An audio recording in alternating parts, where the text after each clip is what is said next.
2000 సంవత్సరాల క్రితం గ్రీస్లో పుట్టిన ఎపిక్యూరస్ మతానికి వ్యతిరేకంగా ఉండే మొట్టమొదటి మెటీరియలిస్ట్ అని అంటారు. ఎక్కడైతే క్రమశిక్షణ ఉందో అక్కడ సంక్లిష్టత ఉంటుంది అంటాడు ఎపిక్యూరస్. ఆ దేశపు రాజు సాధారణ జీవితం గడుపుతున్న ఎపిక్యూరస్ తోటకు వెళ్తాడు ఒకరోజు. తిను, తాగు, ఆనందించు అని అంటాబట. అలా అనడంలో అర్థం ఏమిటి అని అడుగుతాడు ఎపిక్యూరస్ని ఆ రాజు.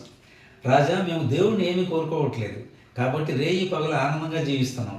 దేవుడే ఈ కష్టాలు సృష్టించాడని మీరు విశ్వసిస్తే వాటి నుండి విముక్తి కోసం తిరిగి దేవుడినే ప్రార్థించడంలో అర్థం ఏమైనా ఉందా? మానవులందరూ తనను ప్రార్థించడం మర్చిపోతారేమోనన్న ఉద్దేశంతో దేవుడు ఈ సమస్యలు సృష్టించి ఉంటే దేవుడి కన్నా స్వార్థపరులు ఉంటారా? పాపులకు, భయస్థులకు మాత్రమే దేవుడి అవసరత ఉంది. అంటే భగవంతుడు అన్ని చోట్ల ఉంటే గుడులు, చర్చిలు ఎందుకు నిర్మించినట్లు అన్నాడు రాజు. నిజమే కదా రాజా? అప్పుడు ఎపిక్యూరస్ అంటాడు, రాజా, అన్ని చోట్ల గాలి ఉన్న పంకాలు ఎందుకు?